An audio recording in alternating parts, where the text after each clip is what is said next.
அவருக்காக நீங்க ஏன் மன்னிப்பு கேட்குறீங்க? இல்லை, அதான் எப்படி புரிந்து கொள்வது? அதான் எனக்கும் புரியல. அப்போ அதை வந்து இந்த மன்னிப்பை முதல்லயே வந்து கர்நாடகத்தில் கேட்டிருந்தா படமாவது, இதில் வேற கர்நாடகத்தில் படம் ரிலீஸ் ஆகுறதுனால இத்தனை கோடி நஷ்டம்னு வேற யாரோ கணக்கு போட்டு சொல்லியிருந்தாங்க. அந்த நஷ்டத்தையாவது தடுத்துருக்கலாம்ல. முன்னாடியே கூப்பிட்டு ஆமாங்க நான் மன்னிப்பு கேட்டுக்கிறேன் அப்படின்னு அதையாவது ஒன்று சொல்லியிருக்கலாம். அந்த மன்னிப்பை எல்லாம் படம் ஊற்றி மூடி குப்பையில் போயிடுச்சு அப்படின்னு ஒன்று ஒருவேளை ஓடிடியிலாவது ஜனங்க பார்ப்பாங்க அப்படின்னு நினச்சின்னு ஏதாவது மன்னிப்பு கேட்டிருக்காரா? இல்லை, எனக்கு இதில் எழும்பக்கூடிய ஒரு முக்கியமான கொஸ்டின் என்ன அப்படின்னா, இப்போ கர்நாடகா விவகாரம் தான் கமல் மூலமாகத்தான் இந்த படம் ஃப்ளாப் ஆச்சா, எப்படி பார்ப்பது? கர்நாடக விவகாரத்தை விட்டுருங்க.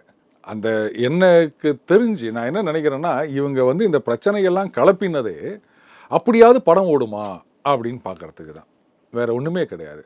இப்போ அந்த தனுஷ் அந்த லான்ச்சில் என்ன பேசிட்டு போனார்? யாரும் உங்கள் படத்தை போய் தடுத்து நிறுத்த போகிறாங்க? எங்களுக்கு என்ன இதான் வேலையா?